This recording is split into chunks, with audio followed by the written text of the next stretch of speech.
সূরা ফাতিহায় আমিন শব্দটি না থাকার পরেও কেন আমরা আমিন বলা নিয়ে বাড়াবাড়ি করব? আমিন শব্দটি কিভাবে সংযোজিত হলো? আমিন শব্দটি সূরা ফাতিহার মধ্যে নাই। সূরা ফাতিহার আয়াত কয়টা ভাই? 7টা আয়াত। এই 7টা আয়াতের মধ্যে আমিন নাই। সুন্দর প্রশ্ন। তো সূরা ফাতিহার মধ্যে আমিন নাই, সেখানে এটার পরে আমিন নিয়ে আমরা আবার মারামারি করি কেন? যৌক্তিক প্রশ্ন। দ্বিতীয় প্রশ্ন হলো যে এই আমিন কে যুক্ত করলো? কোরআনে নাই, তাহলে কোত্থেকে আসলো? ভাইরা আমার, এই আমিন যুক্ত করেছেন স্বয়ং নবী করিম সাল্লাল্লাহু আলাইহি ওয়াসাল্লাম। তিনি বলেছেন, মানুষ যখন সূরা ফাতিহা পড়া, বিশেষ করে জামাতে ইমাম গায়রুল মাগদুবি আলাইহিম ওয়ালাদ-দাল্লিন সূরা ফাতিহা পড়ে যখন শেষ করে, যে ব্যক্তি ইমামের এই সূরা ফাতিহা শেষ করা শুনে, সূরা ফাতিহা শেষে অনেকগুলো দোয়া আছে আল্লাহর কাছে, আমরা অনেকে জানি না, না জেনে পড়ি।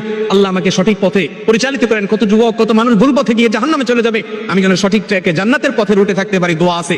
এই দোয়া ইমাম করার পর মুক্তাদিরা যারা আমিন বলে এবং যাদের আমিন ফেরেশতারা ওই সময় আমিন বলে, সে আমিনের সাথে মিলে যাবে, আল্লাহ রাব্বুল আলামিন তাদেরকে মাফ করবে। ভাইরা আমার, তাদের জন্য পুরস্কার রয়েছে, সুসংবাদ রয়েছে। এই জন্য এই সূরা ফাতিহার পরে আমিন বলার কথা স্বয়ং কে বলেছেন? রাসূল করিম সাল্লাল্লাহু আলাইহি ওয়াসাল্লাম। এটা কোরআনের অংশ না, কিন্তু সূরা ফাতিহার পরে আমিন বলা সুন্নাহ। সূরা ফাতিহার পরে আমিন বলা কি ভাই? সুন্নাহ। এখন জোরে বলবো নাকি আস্তে বলবো? উভয় রকমের হাদিস আছে। ওয়াইল ইবনে হুজর রাদিয়াল্লাহু তাআলা আনহু থেকে এটা নিয়ে গন্ডগোল করার কথা হাদিসে ভাই। হাদিসে দুই রকমের কথাই আছে এবং দুই রকমের কথাই উলামায়ে কেরাম নিজ নিজ গবেষণার দলিল হিসেবে পেশ করে থাকেন। এই গবেষণাগত মত পার্থক্য নিয়ে মারামারি করা, ঝগড়াঝাটি